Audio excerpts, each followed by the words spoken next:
What up, what up, what up? It's your man Sean P coming in live. This is the Sean P experience, man. Look, I'm always telling y'all, I got something nice up the sleeve brewing, and this is a very incredible experience, man. This is my first time ever having two guests at one time.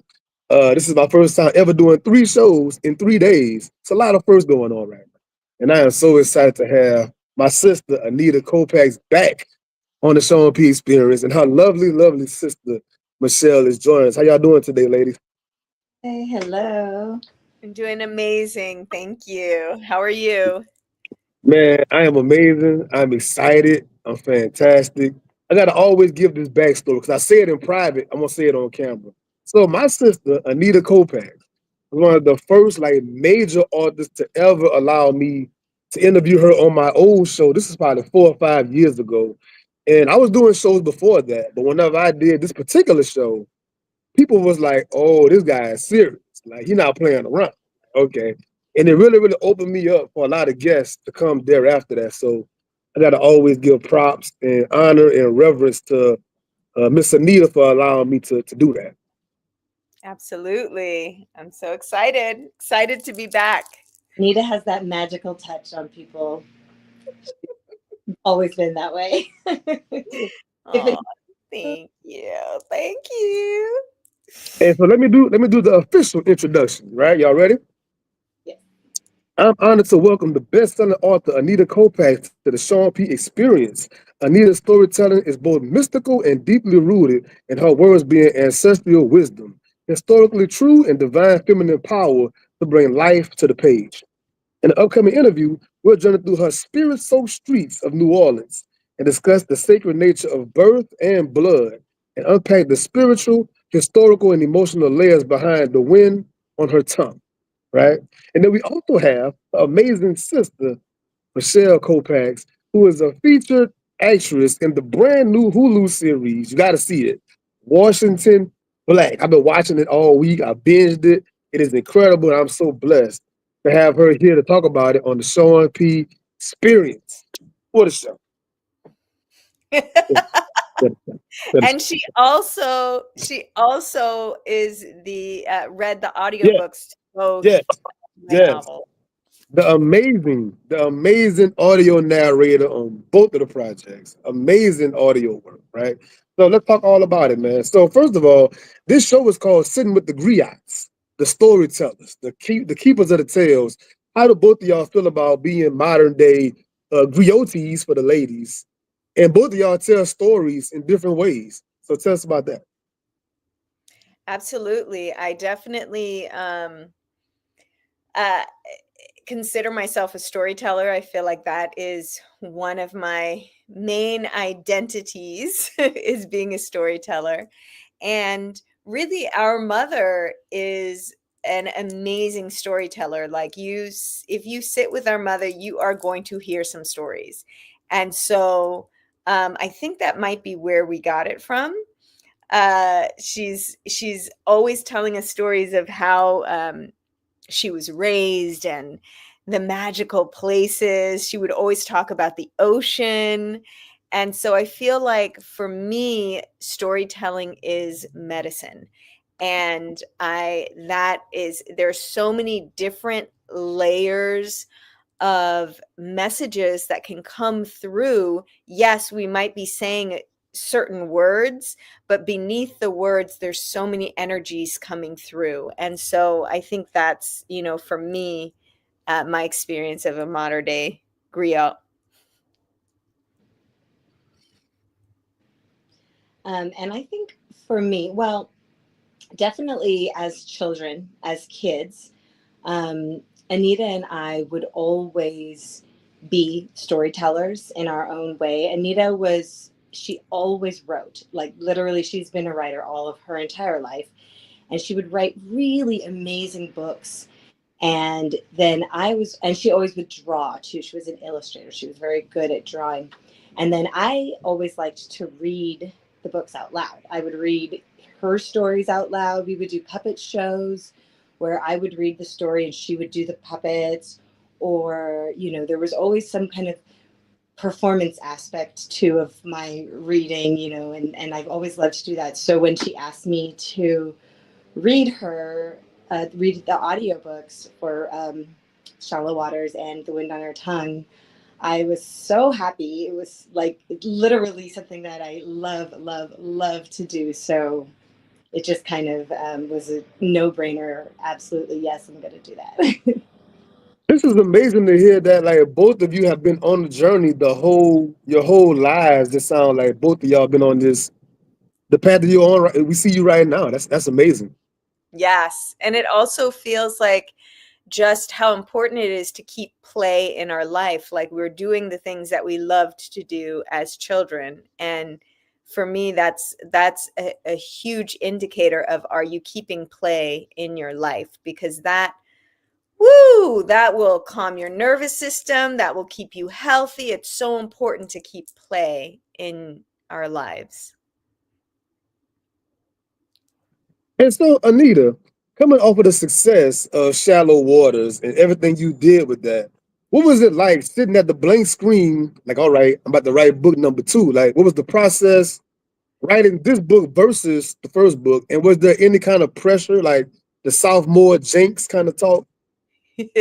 So, there wasn't necessarily pressure in that way, because for me, I can only write when I'm uh, uh, inspired and motivated, which is interesting. So the story was there. The story was there. And but the difference was that I had 6 months to write this one, and Shallow Waters took me 7 years to write, right? There were 2 years of like, I didn't write in 2 of those years because I had like writer's block, but I keep those 2 years in there because it's still a part of the process. And this, I had 6 months. And for the first 3 months, I didn't write anything. I was like, I was writing it in my head. Like I could feel it in my head.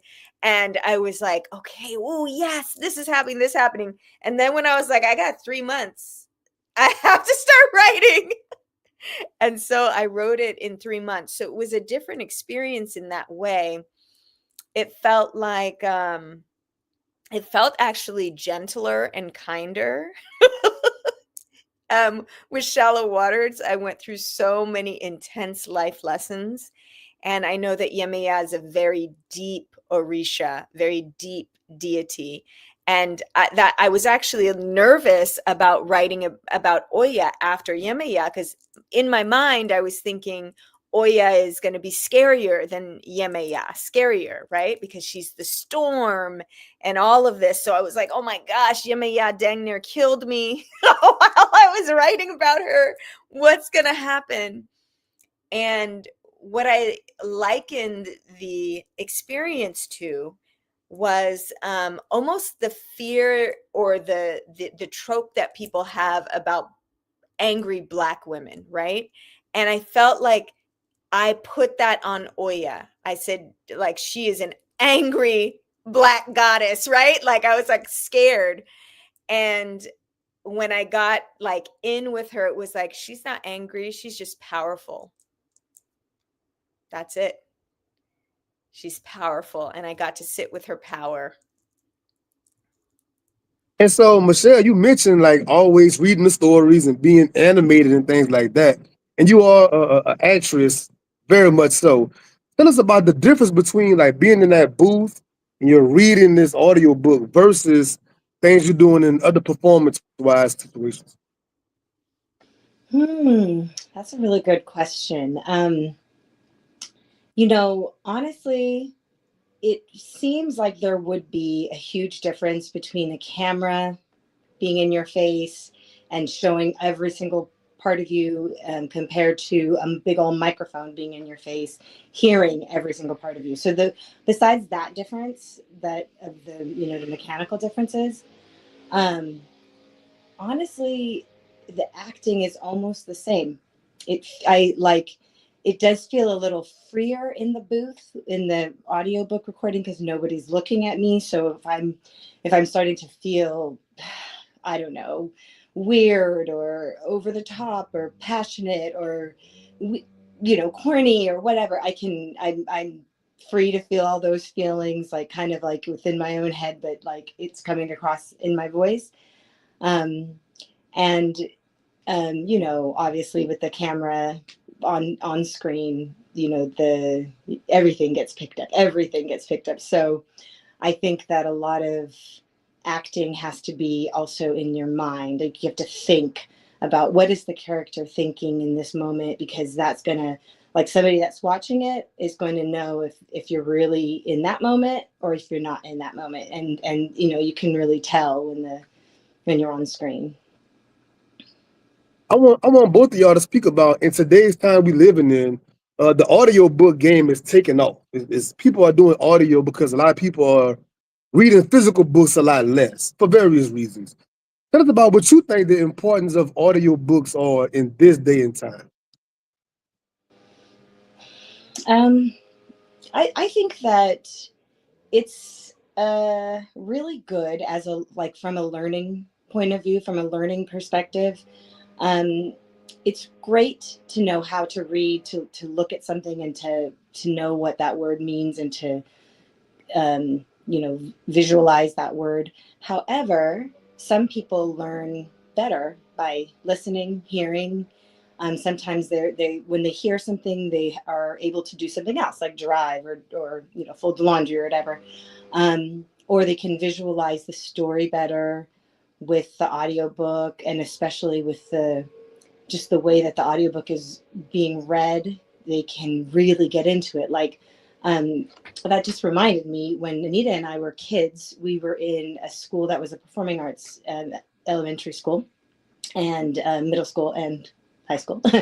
And in our art class, our art teacher would always play audiobooks, but they weren't audiobooks, they were records of stories. And they would always be Spider-Man or Batman, or just stories of superheroes. And literally, we would be in that class, like loud ass kids in this class, and everybody was so quiet and focused working on their art because everyone was listening to whatever this story was. Like, we were so engaged and so artistic. So I don't know, that just reminded me of just like how how it's so important for a kid. It can really, any person, it can really, just help you with bringing out your artistic abilities.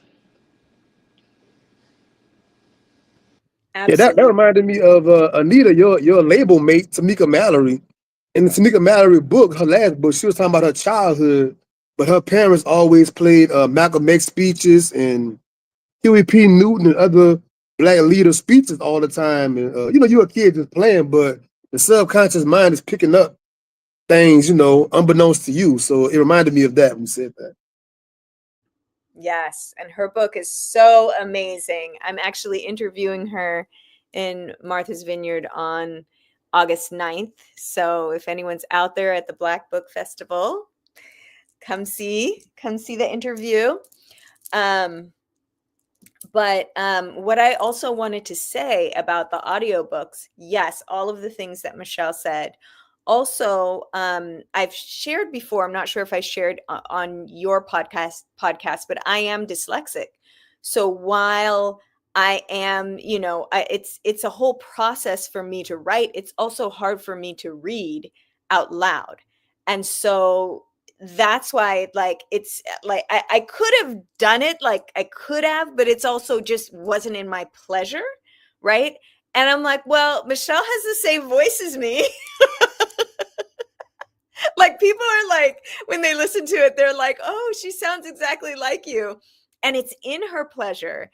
And it's like, we had this one thing, there's 7 sisters altogether.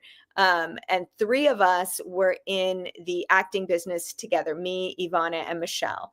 And there was this moment in time where we kind of like dominated the commercial industry, because literally we would go into an audition together and we would say to each other, keep it in the family, right? One of us is going to get it. And so we would walk into auditions and people would be like, oh no, the Kopacz sisters are here.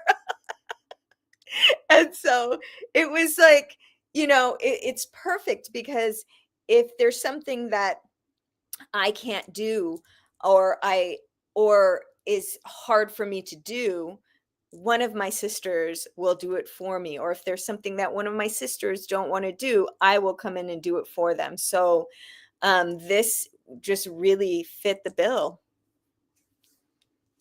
Nah, man, I love that family tie, man. I love that. We hear it in sports all the time, right? These certain brothers and these certain people, but I love hearing what the sisters are doing in this world. And again, watching the Washington Black series, real quick, we'll get to that later, but besides just the physical look, it's an essence, it's a spirit that y'all share that made me think it was Anita. It wasn't just about a physical person on the screen. It was something else where I thought, like, wait a minute, is that Anita? it fooled me. And she was laughing on a DM. She was laughing. She was laughing at me. That's so funny because one of the pictures that I posted on Instagram, it was a FaceTime picture that I took when I called Ivana in between shooting. And I called her and I was laughing. I don't remember why I was laughing, but we took a picture. She took a picture and I took a picture. And she was commenting how I looked just like Anita because I had this blonde wig and just whatever, just like the look that I had. And so it's funny that you're saying that because Ivana already said that to me earlier. And then, and I know that like when I put the blonde wig on, or when they put the blonde wig on me, everybody immediately thought I colored my hair. And I was like, how was that the first thought when they all saw me yesterday with brown hair? They all saw me yesterday and then they see me today with blonde hair, but they just automatically all thought, and I was like, oh yes, I could go blonde and it could be natural. But yeah, that was that's an interesting note that you made on there. Me Oh, looking like. yes, ma'am. Yes, ma'am. So Anita, I got a question for you. People all see Charlemagne the God, big, huge figure on all these platforms. He's a well-known person, right? And he's also known for having like interesting personality and certain takes or whatever. Tell us about what's it like being on his press and what is he really like, off the camera, off the mic, versus the public perception of Charlemagne the God. Absolutely. So my experience of Charlemagne has been nothing short of miraculous, I'll have to say. There's a huge part of him that is really here to support Black women. And, he does so much more than just say it. He supports in all different ways. And the way that he has supported me and my tribe, my people who are around me, it literally keeps going and keeps giving. I do retreats around the world, and a big part of the retreats that we do, I like to have a certain amount of money that's in there for scholarships for Black women, Black men and women. And he has given every year to that scholarship fund. And so he's so supportive in so many different ways. And when he first read Shallow Waters, which was the first book, the way that he received it, what he was saying was exactly the intentions that I put into the book. And you never know if people are going to catch the intentions or if they're going to have their own, right? Like their own things that they receive from it. And just the fact that he saw me, I was like, oh, because when a divine masculine sees you and also knows the strategy on how to get something out, that's one of the things about divine masculine, is that you all are, action oriented. You're able to see the strategy. You're able to know how to move, right? In divine feminine, we are in almost like the dream world, right? bringing in, we're able to go into other worlds and pull out the information, right? We all have divine masculine, divine feminine energies, but when a divine masculine in human form, right, comes in with that energy and understands the divine feminine, ooh, when I tell you, it has been for me just a complete blessing. That's a great, great breakdown. I'm glad you shared that with the audience because, again, we only see certain things on social media, on TV, and I know everything is about show business, and there's a part of everything, but I know the true essence of a person can be different. I'm glad you shared who that Yes. man really is. That was He beautiful. has, yes, and he has grown so much, right? That's the thing. It's like, in my mind, I always think Charlemagne is old because he's been around for so long. I've been listening to him since I was young, little, and he's still a young man. Like, you know what I mean? Like, he's just been in this business for a long time. So we've all seen him grow. We've all seen him do and heard him say crazy things, right? And like we've seen the growth. So I want to ask you about with the recent release of Sinners months ago, and the explosion we've seen in the Orishas and the African spiritual systems, and everybody's just flocking to it. Tell us about the importance of acknowledging the African gods and the goddesses and things that you do in your work. Both of y'all speak about the spiritual systems and how we're getting more and more open to that. We want it. We're looking for it. Tell us about that. So I'd love to talk about Sinners because as soon as it came out, it was really interesting. Like, all of like my friends and family members were like, oh my gosh, there's so many things in Sinners that are in The Wind on Our Tongue, right? You think about the twins, which is the Ibeji, right? So they talk about the Ibeji, which is in my book, right? Michelle, if you can remember, because I can't remember all of the different like things that are similar, but there were so many as I was watching it that I was like, whoa, we were like on the same wavelength as we were bringing down our stories. And so I just, like, for me, it's so exciting. I mean, it's exciting because not just exciting, it's life-giving, because if we remember that part of ourselves, we remember who we really are. And when Black people remember who we really are, there's no stopping us. The only thing that stops us is because we forget our brilliance. Nobody else forgets our brilliance. Nobody else. That's why they try so hard to bring us down, right? But it's like when we remember, it's literally, we're unstoppable. And I feel like a big part of remembering who we are is connecting into those spiritual systems. And it doesn't mean, oh, you have to become a part of the religion, right? It's just even more about understanding the history. We know the Greek gods and goddesses. Why would we not know the names of the African gods and goddesses? Mm-hmm. It's funny you said that about the Greek gods, right? At my job, I work with a lot of young people. They're in their 20s. And they come to me for advice and suggestions and everything. And the young man said, Mr. Sean, do you know the Greek gods? He was excited. He's a brother, you know? I said, my brother, do you know the African gods and goddesses? And he stopped and thought about it. Like, he never even pondered that before. But so much in movies and books and other things that we get from childhood, it's about, the Greek, Zeus and all these things. I'm like, bro, where do you think those things come from? And he really Right. stopped and thought about it. He stopped in his tracks like, I never thought about that. You don't even And that's think why we need it. that there are African gods and goddesses. There, as a kid, I don't even think I remembered that. But I mean, I remember my mom saying it, but I never really could conceptualize it because nobody else said it. Literally nobody else said it. Nobody else said it. And then when Anita went to Berkeley, when she started college, she would always, like, I would always go visit her like on the weekends and all this stuff. That was the best ever. It was the best ever. But she would come home and she would just talk to me about all this Black history, all the, like, she just would be like laying it on me, that all the stuff that I'd be like, oh, what?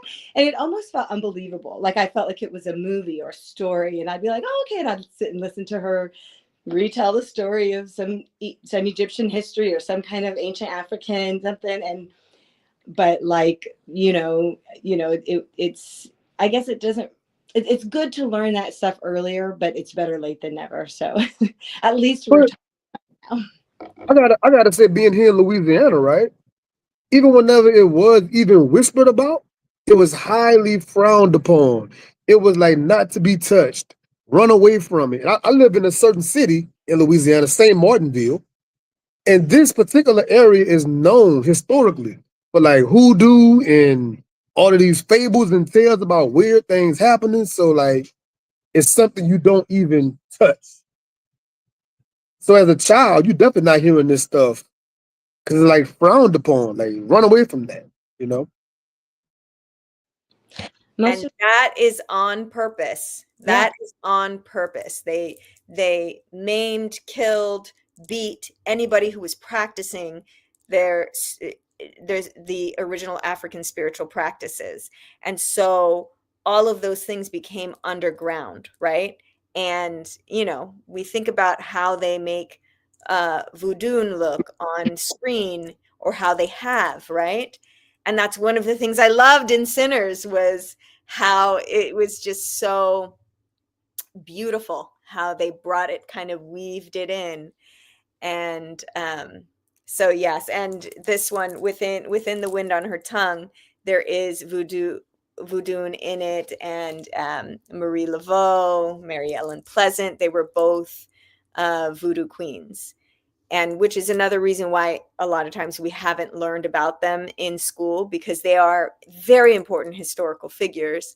And but they were voodoo queens. And so um you know Well, let's go to New Orleans, right? This book, a lot of it, most of it takes place in New Orleans. So you could have chose anywhere in the world, any place. Tell us about the magic of New Orleans and like why New Orleans. oh my goodness, New Orleans is amazing. Amazing. The amount of energy that is in New Orleans. Woo! We actually went, when I was writing the book, a group of us, all my sisters, some of my friends, we all went down there to study about Marie Laveau. So it was very immersive. We went in, but the reason the New Orleans came up was when I was researching for this book. I just Googled who were some famous Black historical figures in the 1870s, and Mary Ellen Pleasant came up. So I started reading about Mary Ellen Pleasant.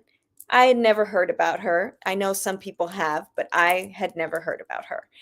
And the amazing things that she's done. She's one of the co-founders of the Bank of California, which is Wells Fargo. She was a multimillionaire. She had a freaking 30-room mansion in San Francisco. And this is all during the time right after slavery. So this is a Black woman who did all this. And so I'm reading about her. Then there's this paragraph, small little paragraph, that said she is a voodoo queen and she studied under Marie Laveau. Right there, as soon as I read that, I had my whole story. The whole story. I was like, oh my gosh, what? And so I like saw the connection between the two. It was just like, it was like one of those like light bulb moments where it was like, oh yes, oh yes. And what's really interesting about the books, so the first, Shallow Waters, is about Ifa, right? Like how Ifa comes in and turns into like Santeria, right? Like original Ifa is the original religion that the Orishas are a part of. So then this is Voodoo, right? So Voodoo is in here. And I know you were talking about hoodoo. The third one is about hoodoo.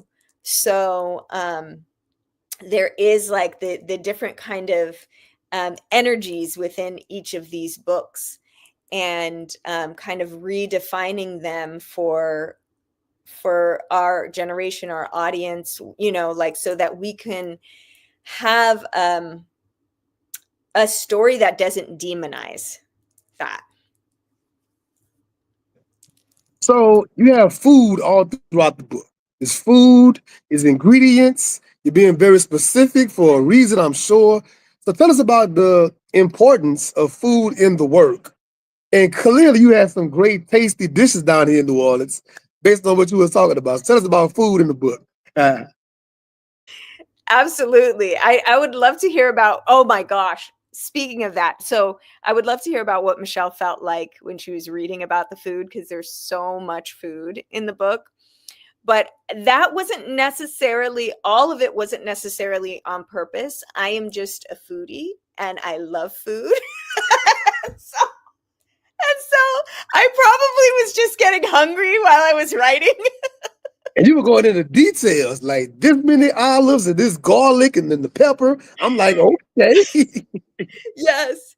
And so the gumbo scene for sure was on purpose. I knew I wanted to there was an intentional slowdown with this book where I wanted to go into the scenes deeper. And even if it's one thing that they're doing, like cooking gumbo or taking a bath, I wanted to slow it down a little so that we could like kind of swim through the details of what was happening.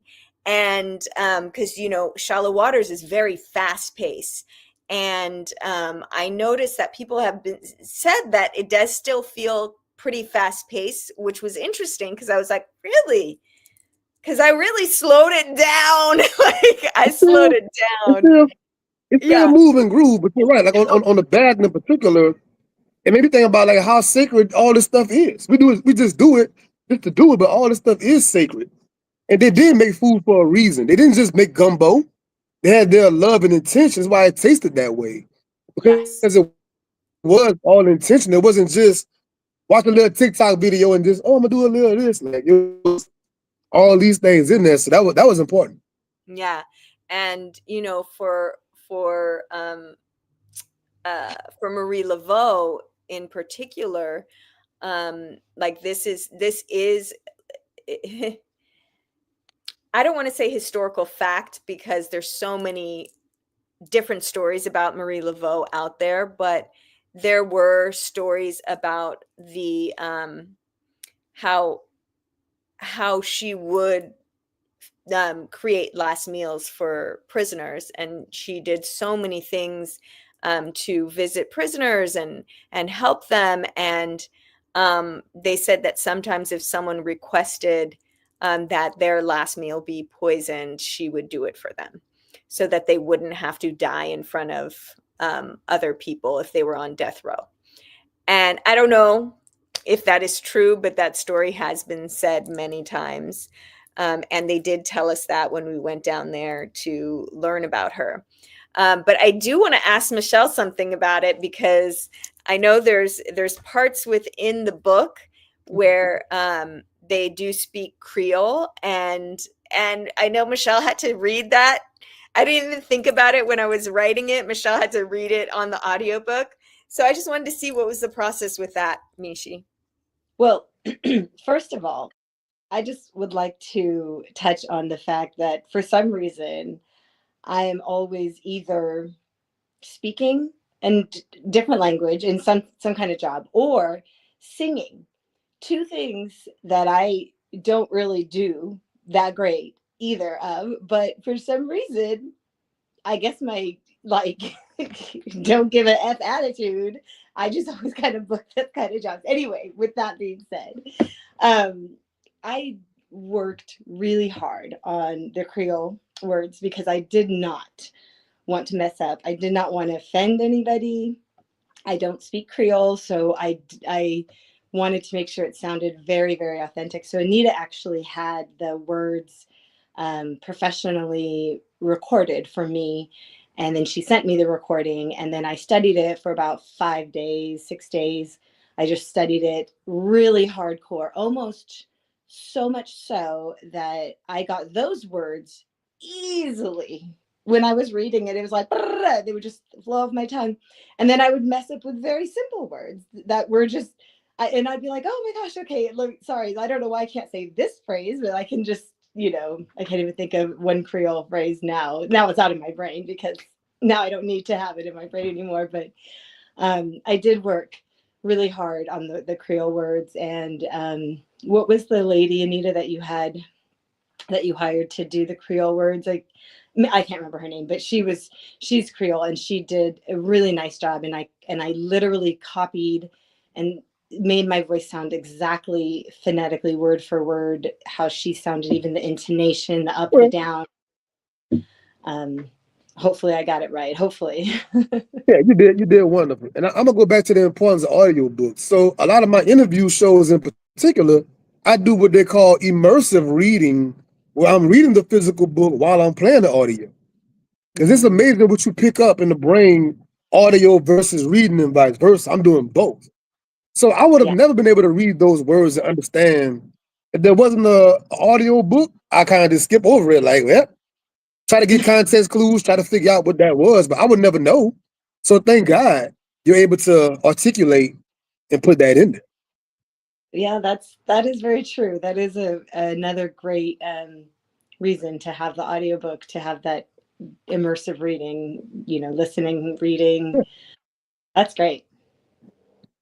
And I want to ask you, Michelle, what's it like? Do you emotionally and spiritually prepare before you go in the booth? Like, what are some of the things you do? Preparation, rituals, anything like that? Um, Definitely. First, I have to be comfortable. I wouldn't wear anything too restrictive.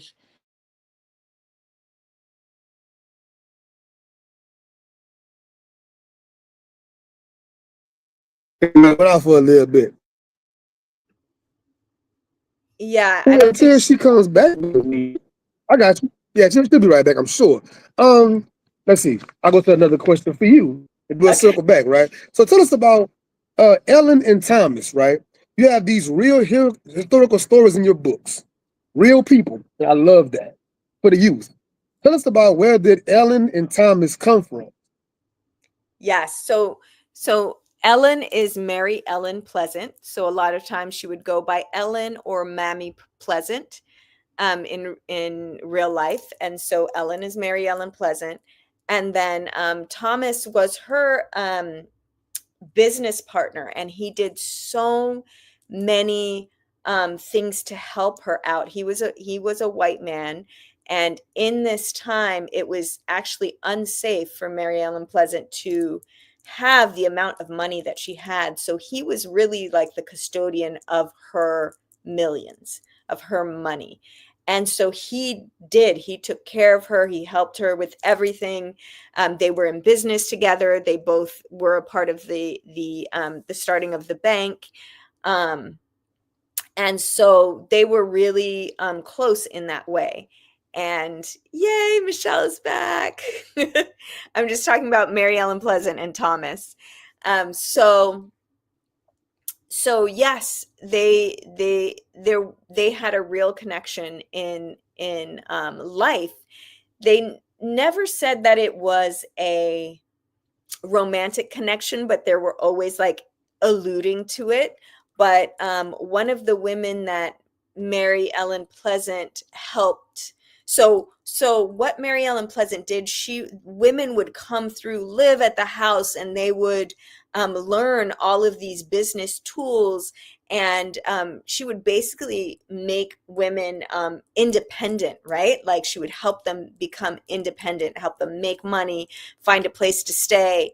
And one of her proteges actually married Thomas. And so they were all in the house together. And when Thomas died, his wife took all of the money. Said that none of it was Mary Now, Ellen. Miss Anita, you know what's crazy? This other historical couple happens to be Ellen and a Thomas, right? And I think Thomas was a slave. And so Ellen dressed like a white man because she was very, very, fair skinned. So she Mhm. dressed in disguise as a white man and acted like the husband was her slave. And then they traveled on a train I to remember get to that. freedom. It's a whole book about it. I interviewed the author about a year ago. She got a Pulitzer Prize on that book, matter of fact. But I Nice. thought Ellen the Thomas was that Ellen the Thomas. I didn't think it was what you said. So that's interesting. Yep, it's different ones. Oh, wow, that's so interesting. I've heard of that story before. I didn't know there were another Ellen and Thomas. I The love book it. is called something like Master Slave Husband Wife is the name of the book. Master Slave Husband Wife.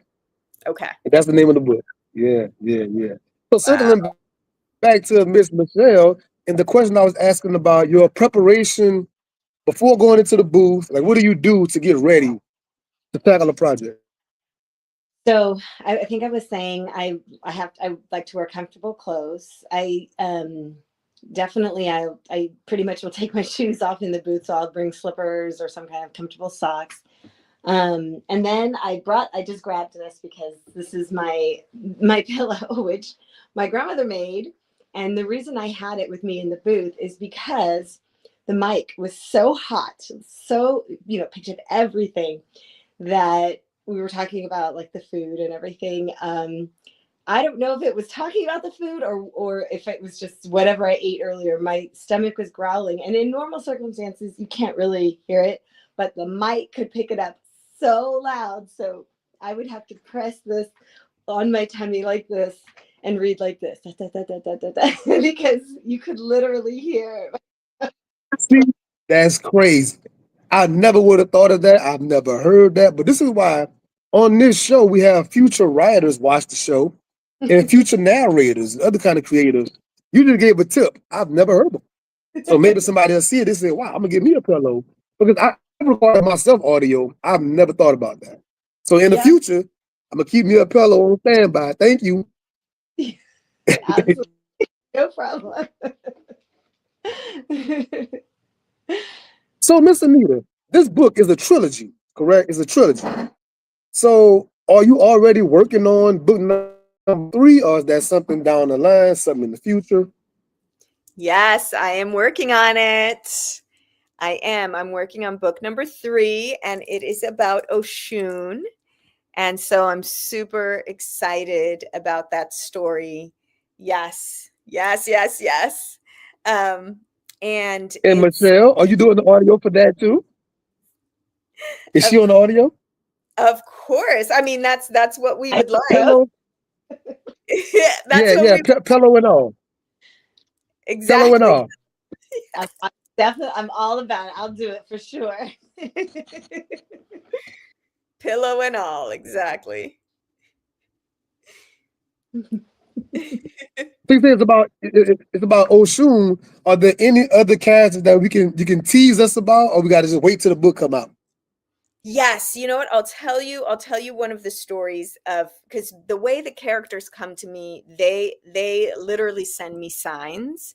And so I knew already the timing of when I wanted this book to take place. And I was at a friend's birthday party, and it was in a restaurant, and I went to the bathroom and I heard this song playing, and it was a song that I used to love, and it's called Sun Shower. And it's, sun shower, it's the sign of the power. And I was like, in my mind, I'm like, who sings this song? Oh yeah, like Dr. Buzzard and the Savannah Band, right? Like, just thought about it, and I was like, oh, okay. Then, and I was just thinking it, right?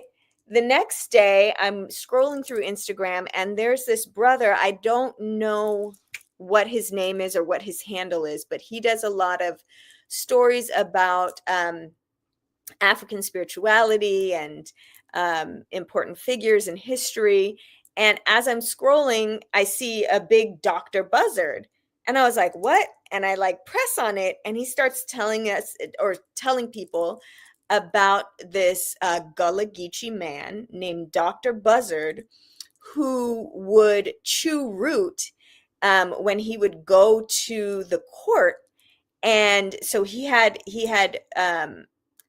basically clients who he would go to court with, and when he would chew the root, the people who were trying to convict them would get all confused. And so he got so many people off, right? Because he would chew root, he would use magic in the court system, and he got so many people off that he got the attention of um this cop that was obsessed with him.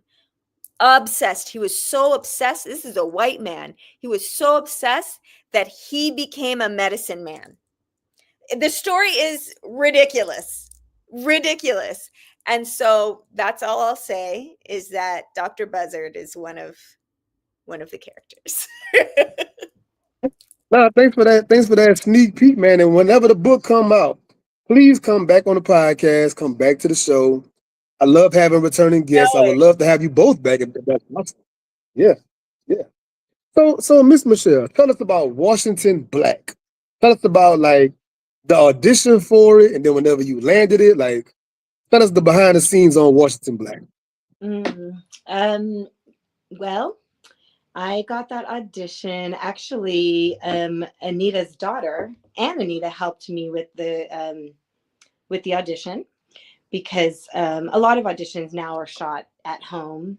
And I believe Anita was the camera person, and her daughter read with me. And I remember it said to read in a British accent. And I was like, oh, I don't know if I want to do a British accent. And she talked me into it. And I don't remember how old she was at the time, a teenager, some like, 18, 19. She's like, Mishy, you have to do it. Just do the accent. You'll be fine. And she did it with me. And so we made the choice to do the scene both with an accent, which is the way it was supposed to be. Um, and I booked it, and I definitely was called Sadie, and I was like, girl, you helped me book this. I know it was you. It really helped that you read with me with the accent, and my sister did the camera work, and it was great. And then just the prep stuff for it was, I think a friend of mine who is an actor basically told me what he does is anytime he has any sort of scene, the sides of a scene or the whole script, each page would be like a day of prep for the audition or for the shoot or whatever, a whole day of prep, just getting it in his brain, making, just so he doesn't have to think about it. And if they change the lines, it doesn't freak him out because it's just, it's in there. And so I did that. And I even spent more time on that song I sang, because it was not in Spanish. It was not in French. It was not even in a language that I had ever heard of. It was a language spoken by the Melanesian people of the Solomon Islands, which is like, I think I looked it up, and there's like 300 people left on Earth of that culture. And they're with like the dark skin with blonde hair. A few of them have that look, so that's why we had that look. And I put so many hours into that song because I didn't want to sound bad, but more than that, I didn't want to mess it up. Same thing with the Creole in the audiobook. I didn't want to mess that up. I really put a lot of effort into it. So I but even on set, I wrote the song out phonetically. I wrote it out the way that I can, visualize it.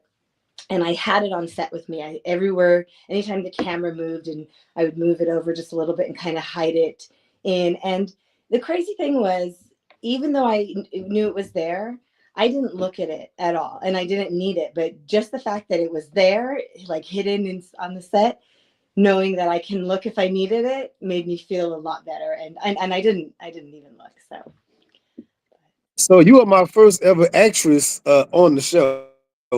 And I've done my share of like lifelong theater, stage performer. I know the movies is different. What's a shooting day like whenever you're out there on the set, on location? What's a shooting day like? Oh, the shooting day was amazing. We shot in Mexico. So this whole series they shot all over the world. Like they literally went to all these places that the whole series shows. Not every place, but more so or less. And we were in Mexico, and we were in Veracruz, and it was very solitude area. There wasn't a lot of people around. In fact, the only people around were security, and they had machine guns. So that was interesting. But and at one point with their machine guns, they're standing there, and then they also took out their phones and they were recording us. So I'm like thinking, oh, they're even though they're like working, they're still regular people that are like, oh, there's a TV show being shot here. Let's record it. But yeah, so the shoot day was very long. I started very early. I think I got up at 3 a.m. to do my hair. And then had to put a wig on me anyway, so I didn't have to do my hair, but whatever. And then I started recording the scenes, and my shoot day was only one day, but it was all day long. I started at 8, and I pretty much went until 8, and it was a lot. There were a lot of people in the scene, but they were trying to wrap me that day, so they got all of my scenes done in that short period of time. And actually the first scene I did, they had to age me because it was the last scene of the show, or close to the last scene of the show. And so they aged me 20 years. And so they put these wrinkles here, and they put these wrinkles here, and put some wrinkles here, and they put some age spots here and all over. And I just looked at myself in the mirror, and I was just like, oh God, I hope I don't look like this in 20 years, please. But it's all good. So I know it's a nice gap in between shooting something and whenever it finally comes out. About how long ago did you shoot all this stuff? It's just coming out recently. When was it shot? It was shot almost 3 years ago. So it's been a while. But a lot of it was, oh wait, I can't hear you anymore. Hold on. Sorry. Yeah, so it took, That's crazy. That's wild. oh yeah, no, it's a lot, a lot of it was editing. The editing process always takes a long time. They had a lot of footage. The shoot went on, I believe the whole shoot was over 9 months, which is a very long time for a shoot, but it was so incredible, so incredible. Like, so, they deserve all the accolades. Like my part was small, but of course, no small parts, just small actors. I know. But I'm so happy to be a part of it. It was so incredible. I felt like a movie star, even though I'm not a movie star, but it felt like I was, and everybody was very respectful. And, it Yes. just, Yes. Let me tell you, every time you came on the screen again, I was just like, yeah, like give me more. Like not a one-time thing. Like, yeah, every time, yes. She's back on the screen. Every time. yes.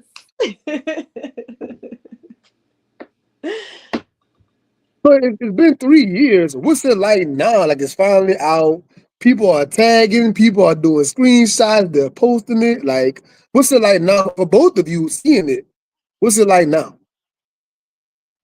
Oh my gosh, it's so exciting. It's so exciting. I love it. It feels almost surreal. Like it feels like, oh, like it's like the perfect timing of, I'm also having like just a little bit of a trend, and just transition of jobs in my life. And so this kind of came at the perfect time where it feels like it's hopefully going to catapult me, or I'm going to ride the wave, as Anita is letting me know. So I'm gonna consciously, wait, is that the word I'm looking for? Consciously doing it on purpose. Yeah, that's right. I'm gonna consciously ride this wave and try to just reap all the benefits. I Sure, love sure. it.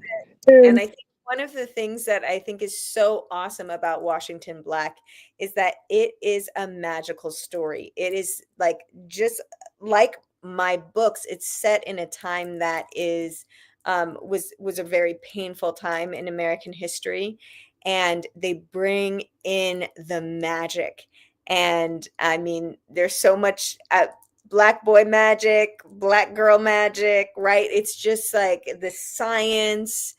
Um, there's so much. And I feel like I love to see stories played in that way. And I also love that there's so many Caribbean characters in it, and with real Caribbean actresses. So another one of our friends, Sandra is in it, and she is Jamaican, and so she plays one of the head pirates, and She plays uh, the spirit, and she's amazing. she's She was also amazing.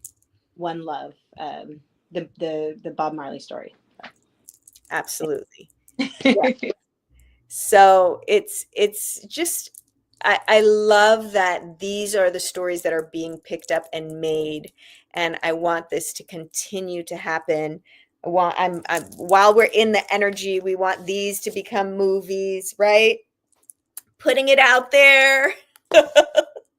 Right? We want people to be able to see different versions of it, right? Audiobook, reading, being a movie. So yes, and thank you to our cousin Leonie. I see that there's messages coming through. Mhm. yeah, Right. yeah. So Mr. Leader, I wanted to ask you about with shallow waters in particular. I remember seeing you going to different schools and talking to the youth about it, doing different things. What was some of the response from the youth whenever they're seeing these stories and these tales, seeing themselves? What was the response like? It is quite amazing. So Shallow Waters is in curriculum for uh, the AP African American Studies. And so that is already amazing for me. And when I have these conversations with the young people, when I tell you their questions are deep, so deep. And I can sit there, and all I kept thinking was, oh, the young people are all right. They are all right. They are critical thinkers. They understand so many things, because I guess sometimes I forget. I think of them as just little people, like I don't know. And then like the conversations they're having are so deep. And so that is actually one of my favorite parts of the process, is bringing my books and my stories to the young people and getting their perspectives. There was this one young man that had said, I noticed when I was reading Shallow Waters that there were a lot of references to roots, right, you wrote about like roots, and I was wondering, did you put that in on purpose because you're bringing in your African roots? And I was like, no, I didn't put it in on purpose, but I will say that now. And so it was just awesome, like, to get their perspective and what they picked up on. So yeah. And my two closing questions, one for you, Miss Michelle. What's it like working with Sterling K. Brown? I don't know if you had a time with him directly or not during the course of the shooting, but what is Sterling K. Brown like? I love that brother. I love everything he's doing. Whatever he's in, I'm watching it. What's that like? Oh gosh, you know what? I wish I could have met him in person. I did not meet him in person, unfortunately. He was on some of the sets, but on the location that I was in Mexico, he was not there. But I have heard that he's an incredible person, that he's just so professional and just very thoughtful. And just obviously he's an incredible actor, and we've all seen him, but he's just also is a genuinely great person as well. So I would love to meet him at some point. Maybe I will. But the other people that I did meet, everybody was just really, really, really awesome. And for you, Miss Anita, my last question is about midwives, doulas, and sacred care, right? So in your book, you have the midwives in there, the doulas helping with the birthing process. Tell us about why it was important to put that in the story. And a few months ago, I had an author on my show, Dr. Blackstone, talked about the history of doulas and midwives and things like that. So tell us about the importance of that. Yeah, absolutely. So Oya, as a goddess, she is a goddess who has experienced, her number is 9 because she experienced 9 miscarriages and stillbirths. And so I definitely wanted to have the doulas, the midwives within the book. And that was one of the things that Marie Laveau did. She was she was many different things: a hairdresser, a midwife, um, obviously a voodoo queen, a devout Catholic at the same time, right? So she was so many different things. And when we think about giving birth, it is a natural thing that we do in our human experience, right? And so that's where the doulas and the midwives come in, because birth has always been a natural experience, so they helped with the natural experience. It's an intense one, but it's natural. And once the medical industry realized how much money they could make off of the process, that's when a lot of there was a transference from midwifery into the medical field. And now it's really like there's a lot of people going back to having doulas, having midwives. And the medical field, yes, it has its place when there's an emergency and things like that. But if nothing is wrong and you are having a natural birth, it is invaluable to have a midwife or a doula. And and when we think of even nurses, I believe it was Black people that invented like nurses, right? And and I mean, as always. exactly. And even ambulance, and even the ambulance, right? Yes, That was Black yes, people as yes. well. And so it's just, it's interesting as, as people reclaim these different parts of society. And beyond the childbirth, like itself, literally that particular event, like the care for the mother thereafter that. That's super, super important and super critical. So And in today's important. society, man, these jobs, they want you back at work like ASAP. They want you, you're not breastfeeding, you're not with the baby in those critical moments. They want you back at work, get back at it, and it's super not good for the mothers for sure. Yeah, absolutely. And yeah, and that's it. The doulas, that's what they do, right? They're there to take care of the mother, make sure the mother is good. And I unfortunately did not have any midwives or doulas. I had very interesting births. Um, if I would say, let me think, if I were to go back in time, I'm not going to say if I were to do it again. Nobody needs to be jinxed. Listen, I'm getting close to the time of grandkids. I don't even want to. That would be so bad if I got pregnant right now. So, not if I would do it again, but if I were to go back in time, I definitely would want to get a doula or a midwife. Well, Anita, keep on birthing these stories. I tell you that much. That's Keep on giving birth to right. these Look stories. at that. Yes, that's That the was a only. But home run. Dropping the mic. well, thank you both for coming on the show. Thanks for y'all time and y'all patience and the magic of what both of y'all doing y'all respective fields, man. My first time having two guests on the show, and definitely come on back whenever y'all ready. Hit me up. You're always welcome to come back. And hopefully I hear Miss Michelle narrating other projects as well. I would love to hear your voice, giving life to stories everywhere, right? And for the audience, anybody watching this in the future, thank y'all very, very much for coming to 3 shows in 3 days. Hopefully that never happens again scheduling wise, but we did it successfully. The third show, the third day is wrap, it's over. Thank y'all very much. It was successful.